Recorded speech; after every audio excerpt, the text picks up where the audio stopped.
You can find out more about Juliet Sargeant's Sussex Garden School on the Creativity Found website. Simply visit creativityfound.co.uk/Sussex Garden School.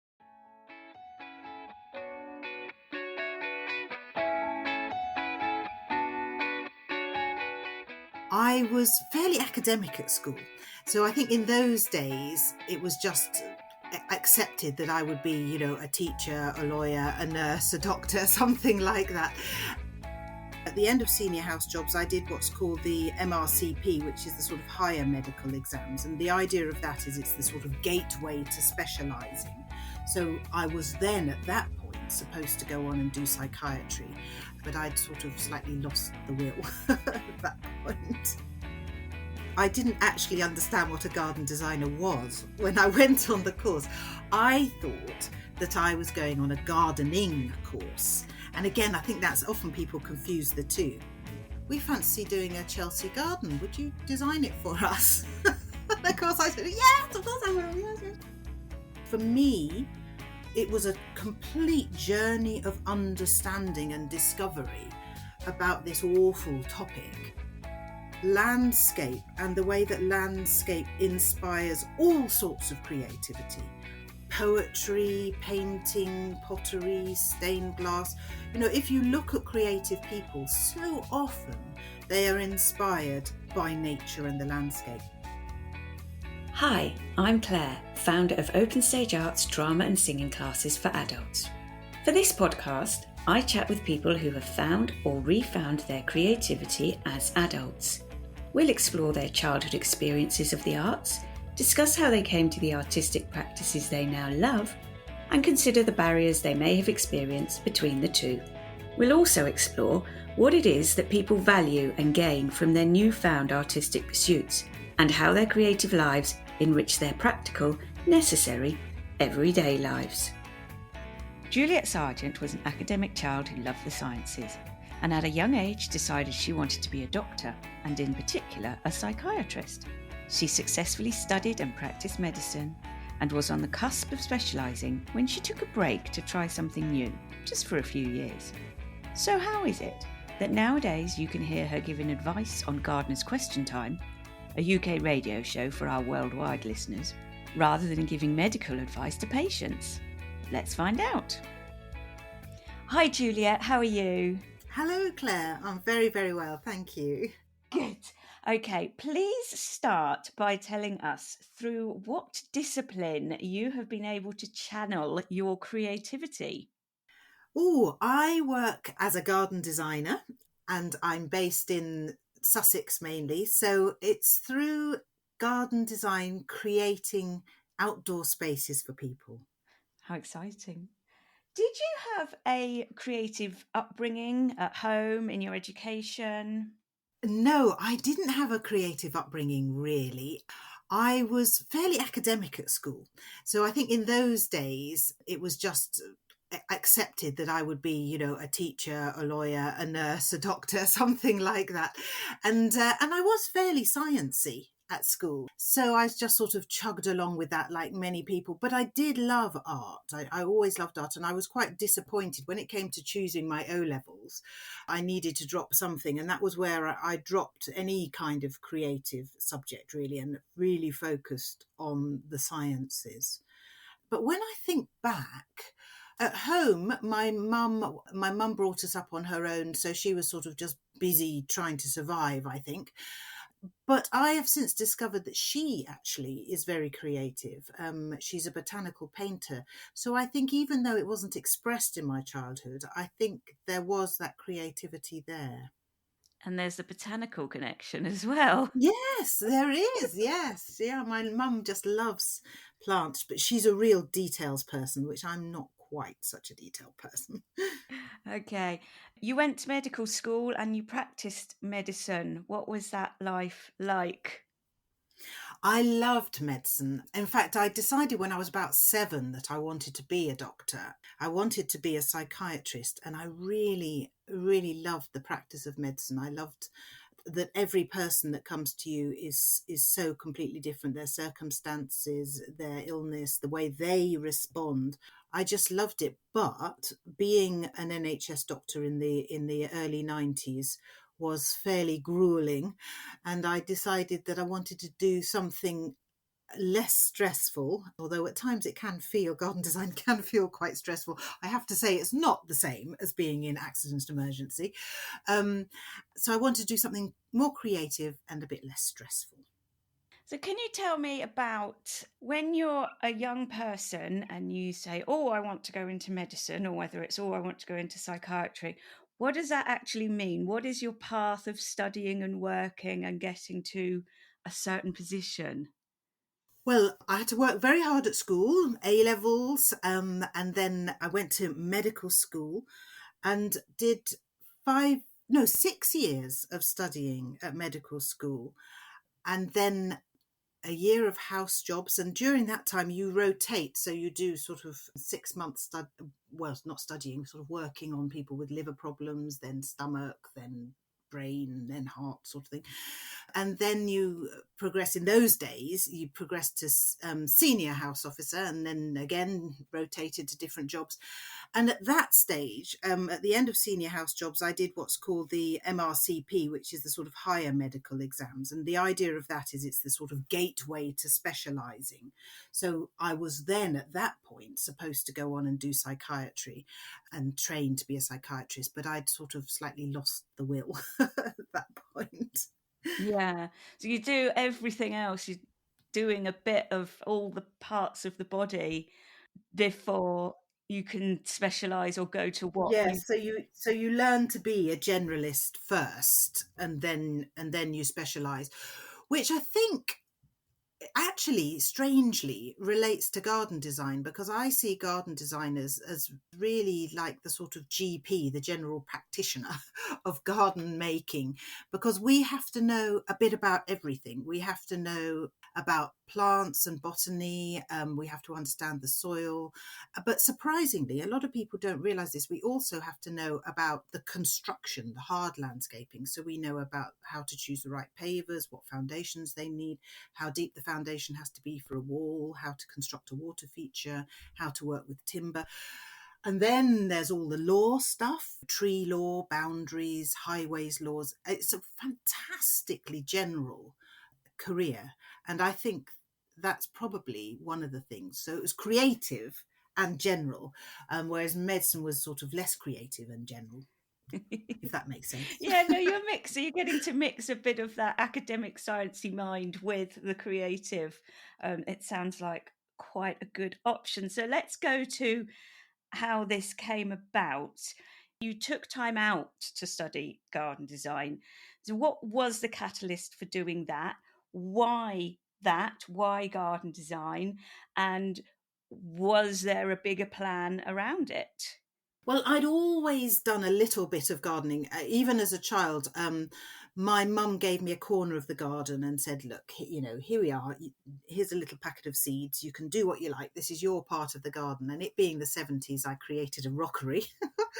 And I also played a lot outside. My mum was working, and we were fortunate enough to live in the grounds of a boarding school. So I had acres and acres to play in. So I always had that sort of love of landscape and gardening, but it was sort of unfulfilled, unrealised, and I was chugging along with my medicine, feeling a bit exhausted. And one weekend, my husband just sort of, I was moaning as usual, and he just sort of tossed me the colour supplement for the Sunday newspaper and said, look, why don't you do this new garden design course? They're starting up degrees in garden design. Why don't you do this if you're so fed up with medicine? So I went along just to see what it was all about, really, and decided to take a break. I decided to stop medicine for a while. I was expecting our first baby, and I thought, oh, well, I'll just have a baby. As you do with your first, life will be exactly the same after. I'll just have this baby quickly. And then while I'm doing that, I'll do an extra degree. So I left medicine and went off to do the degree at Capel Manor whilst having and raising our first daughter.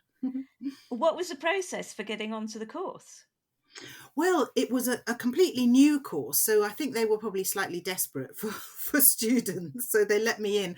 I didn't have to prove very much, except that I was enthusiastic, and I had to take along a portfolio of bits of creative stuff that I'd done. I mean, of course, they weren't asking me to show them any garden designs, of course, but I showed them like oil paintings and little watercolors, sketches that I'd done. And I showed them photographs of what I'd done in our own home, with the sort of decor in our own home, just to show some kind of creative flair. And also, of course, I waxed lyrical about my love of plants and gardening. So that they let me on the course. You've already explained that there was perhaps more to garden design than the listeners might think. Was it the same for you when you started the course? Was it different to what you might have expected? Yeah, it was complete. In fact, I didn't actually understand what a garden designer was when I went on the course. I thought that I was going on a gardening course. And again, I think that's often people confuse the two. So I thought I would be sort of, learning to prune roses and digging and pricking out cucumbers or whatever. I had no idea that garden design is about creating the structure of a garden, the hard landscaping and the planting, and also the sort of designing spaces, understanding three-dimensional space in the exterior world. I hadn't got any of that.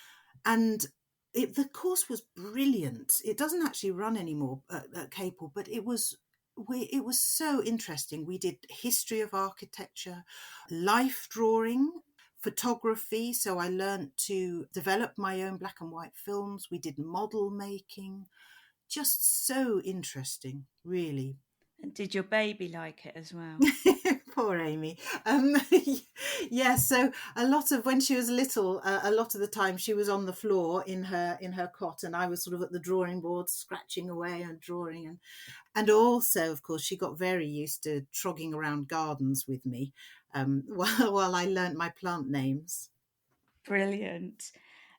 How did that studying compare with the studying you'd been doing for medical practice? So with medicine, because you do these rotations while you're studying, you do 6-week rotations. Being young, what we used to do is really not a lot of work for the first 5 weeks and then cram for the last week for the test at the end. So it was very intense and intensive. I think a lot of people know that doctors and medical students, they sort of work hard and play hard, and of course very academic. You spent a lot of time trying to understand what on earth the tutors were talking about, and you had to do physics and chemistry and all sorts of completely impenetrable stuff. Whereas with design, it was challenging in a different way. It wasn't so much trying to understand it, but it was trying to do something interesting, trying to sort of reach places of my mind that use creative muscles that I hadn't used before. It was that sort of challenge, and challenge with drawing. I'm not particularly good at drawing, so trying to learn skills that I'd never ever really learned before, and much more group work. I loved working in the studio and just seeing what other people were doing, sort of bouncing creative ideas. And we did this completely terrifying presentation. We had to present our work, and then the rest of the group was supposed to give you constructive criticism. And that was terrifying, completely terrifying. So yeah, I loved being immersed in that sort of creative atmosphere and creative group, and being in a room where, in one corner there'd be a model, and in another corner somebody would be putting up their plans, and in another corner somebody else would be taking photographs, and that sort of creative buzz, I just loved. Whereas in medicine, most of the studying was done, head down in a book. Yeah, it does sound really fun and interesting, and with that extra variety, I can just Yeah. imagine what you're describing there. Well, with that in mind, then, this was meant to be a break, I say in inverted commas. So after this break, what happened next? Did you go back to medicine? Yeah, well, that was the idea. The idea was that I'd take a break, have Amy, do a degree, and then go back to medicine. But of course, by the time I'd been out for 4 years, I didn't really want to go back. But even then, I thought, oh, well, maybe what I'll do is 6 months of garden design in the summer and then 6 months of medicine in the winter. I thought that sounded ideal, but it never really happened. I never got back to medicine. And I think, again, partly it was misunderstanding what garden design is, because of course garden designers are busy all through the year. In fact, some of our busiest times are in the winter months, because that's when we're planning and preparing and getting ready for planting. And even planting happens through the winter as well. So the break when I was supposed to do a bit of medicine never really happened. Speaking of that, for the uninitiated among us, on a day-to-day basis, what does a garden designer do? I mean, with any project, are some of the elements of the process some things that you like better than others? Some elements fulfill you creatively more than others? Sorry, that was a big cacophony of questions there. Yeah, so a lot of the time, a garden designer will be in the office, actually, and a lot of work is done on the computer. I'm not actually very computer literate. So what happens is that I tend to come up with the design on paper, and then I've got some fabulous younger designers who work with me, and they transfer everything onto the computers and do the computer drawings and then work up the detail. But it's surprising, actually, how little time we spend outside. Of course, we go and visit the site and we visit the clients and talk to them about what they want and their dream for the garden. But then, having done that, it's into the studio working on the designs, looking at photographs to remind us of the site. Then once all that's done, the planning, we have to work out all the logistics to make it all happen. We bring in a contractor to actually build the garden, so then we have to manage the contract. And then when it comes to the planting, again, the planting designs are all done on paper first, and then out into the nursery to buy the plants and get them into the garden and start planting. That's the outdoor bit, the planting. But that tends to happen towards the end. And are there any bits that you prefer? I love the initial buzz of meeting the client and hearing what they want, how they want to live their garden lives, and then trying to come up with a design that works for them. That's the most exciting bit. And then as I said, that we get it all down onto paper. And then we go back and present it to the client. And that's always a little bit nerve-wracking, because you don't know how they're going to respond to it, which I suppose is a bit like, a sculptor or an artist unveiling their piece to see if the face drops or whether the face lights up. Fortunately, they're usually happy. And then the sort of logistical making the thing happen is a bit more like hard work. Because it can be tremendously complex, actually, making the garden happen. Creativityfound.co.uk is the place to go to find workshops, courses, supplies, kits and books to help you get creative. So if you're looking for your own Creativity Found experience, go have a browse to see what's on offer so far. And if you can help adults to find their new creative passion, please get in touch on social media or through the contact details on the website. I'm going to talk about a bit more of the showy side of what you do now with actual shows. So in 2015, your modern slavery garden won gold and People's Choice at Chelsea Flower Show. How did you come to design and construct this garden? And what was the Chelsea experience like? How does that differ from the life of an everyday garden designer? Yeah, Chelsea was an amazing experience. I'd actually given up any hope of showing at Chelsea, because I think it was probably about 5 or 8 years before, I had designed a garden which was actually about modern slavery without me realising. I'd been very, very moved by the tragedy of the Chinese cockle pickers, which some people may remember. And I designed a garden which was about the dangers that fishermen undertake in order to put food on our plates. Of course, it was quite a strange subject, and I didn't manage to get a sponsor. I was given a place by the RHS, which was surprising, but I couldn't get a sponsor. I couldn't convince anybody that this was something to show at Chelsea. And I happened to mention it to a client whose garden I was working on. And unbeknownst to me, she was a campaigner against modern slavery. And they sort of hatched this plan to do a Chelsea garden. So one day she just wandered into the garden where I was working and said, "Oh, we fancy doing a Chelsea garden. Would you design it for us?" Of course I said, "Yes, of course I will. Yes, yes, yes." And then she explained that they wanted it to be a garden about modern slavery.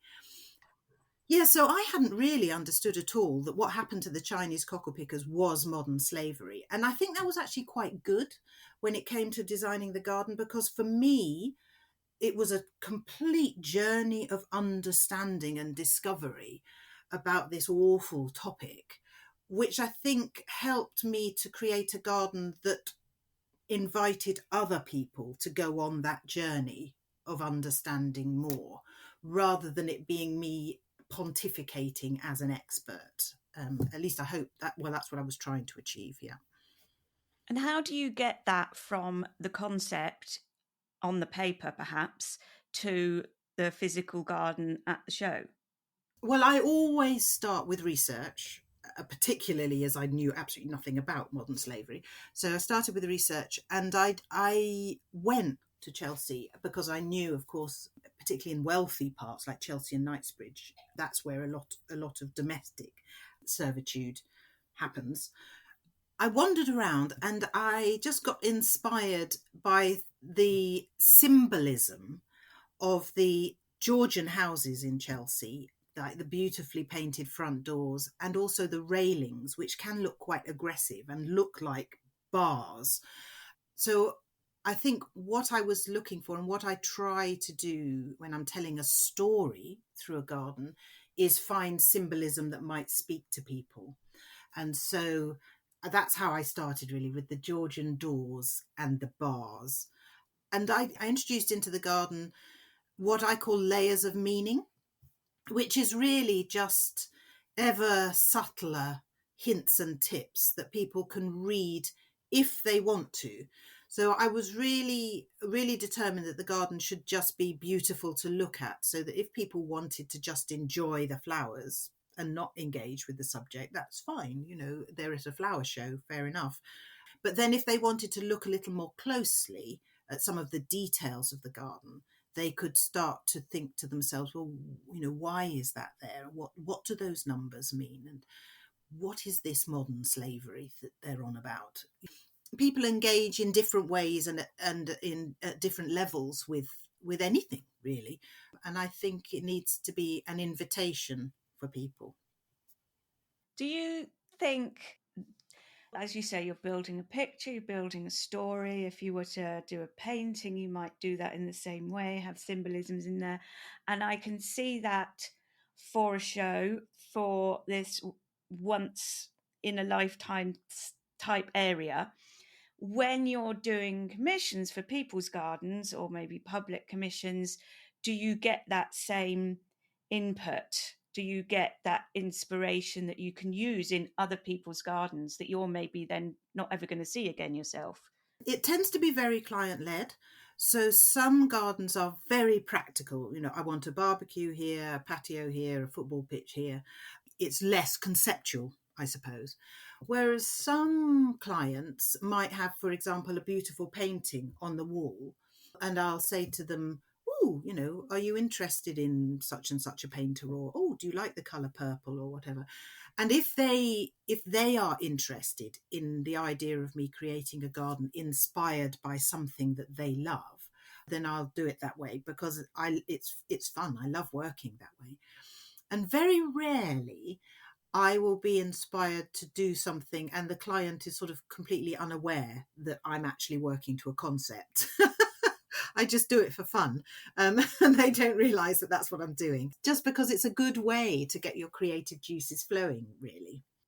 Yeah, good for you. Brilliant. Right now, as we are speaking, you've been working on a garden for this year's Chelsea Flower Show with a popular UK children's television show. Tell me more about that and how things are going and what's happening with that project. Yes, we are so busy on the countdown to Chelsea. We've been working on it for over a year now. Up until January, it was all completely secret. We weren't allowed to tell anybody, but I can now reveal that we're working on the new Blue Peter garden. The new Blue Peter garden, Discover Soil.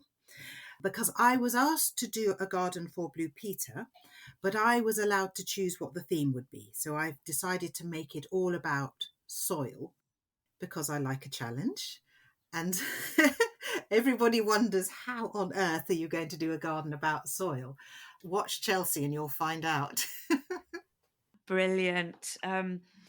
We obviously have listeners in the US and other countries who might not quite understand the significance of the Blue Peter Garden to the UK audience. Yeah, well, Blue Peter is the longest running children's programme in the world. I think it started back in the late 50s, I think. So it's a bit of an institution. People of my generation grew up with Blue Peter because there really wasn't a lot else to watch on television. So you would always watch Blue Peter, and they would sort of do make and do, and we would be sort of sticking things together and making models and cooking things. And it was just a lovely, what they would call now a magazine programme, I suppose, for children. Yeah, and the beauty of it as well is that it is still going and it hasn't been sidelined among modern era. And it's grown with the times as well, hasn't it? Yeah, it's evolved. So it's a very modern program now, but it does the same thing. It's a very safe place for children to watch television and to engage with. Now, of course, they engage with the Blue Peter website online and do sorts of online stuff. It's educational, but not in a teaching way. When I was speaking to the editor, she said to me, we like it to be an invitation for children to explore and discover the world, but we're not actually an educational program. And I loved that. That's why I called it Discover Soil rather than come here and I'll tell you about soil. I think that's lovely. And I think that is what Blue Peter does, actually. Yeah, definitely. And people are always very proud, those people who have their Blue Peter badges. Yes, and I now have a Blue Peter badge. I never got one as a child, but the editor very kindly presented me, and it's a green Blue Peter badge, because normally, as the name suggests, a Blue Peter badge would be blue. But for people and children who are particularly interested in environmental stuff, they get a green one. Brilliant. Tell me now about why you started Sussex Garden School and what happens with that and what your hopes are for it going forward. Oh, Sussex Garden School, yes. I've always loved sharing my knowledge. When I did medicine, there's this sort of phrase in medicine which is slightly alarming, which is see one, do one, teach one. It's not quite like that, but doctors pride themselves on being shown something once, then doing it, and then being able to show somebody else how to do it. So as a junior doctor, you're thrown into teaching, passing on your skills very quickly. And I loved that. I loved showing other people and seeing them acquire skills. And so I've always done it in garden design from very early on, teaching about plants, planting design. And about 5 years ago, I decided that rather than teaching at other people's colleges, because I taught professionals and amateur enthusiasts, I thought, well, I'll set up the Sussex Garden School because then I can teach in the way that I want to. And I wanted it not to be just about garden design, but I wanted it to be about landscape and the way that landscape inspires all sorts of creativity. So poetry, painting, pottery, stained glass. If you look at creative people, so often they are inspired by nature and the landscape. And so at the Sussex Garden School, our aim is to have not just me giving workshops, but lots of different creatives sharing their skills and their knowledge and their creativity. Brilliant. Thanks so much for telling us all about that, Juliet. How can people connect with you? Oh, well, we've got two websites. We've got www.julietsargeant.com, and on there we've got a dedicated Chelsea Flower Show page where I'm sort of sharing the journey and blogging so that people can see. And I'm really keen for people to get behind the scenes and see what we do in the run up to Chelsea. And then for the Sussex Garden School, we've got www.sussexgardenschool, where you can see the courses that we're running. And of course, we're on Twitter and Instagram. Brilliant. Thank you so much for talking to me today. Thank you, Claire. It's been lovely. Thank you. Creativity Found is an Open Stage Arts production. If you are listening on Apple Podcasts, please subscribe, rate and review. If you would like to contribute to future episodes, visit ko-fi.com/creativityfoundpodcast. If you contact any of the artists featured, sign up to their workshops or buy their products, don't forget to mention Creativity Found Podcast. On Instagram or Facebook, follow @Creativity Found Podcast, where you'll find photos of our contributors' artwork and be kept abreast of everything we're up to.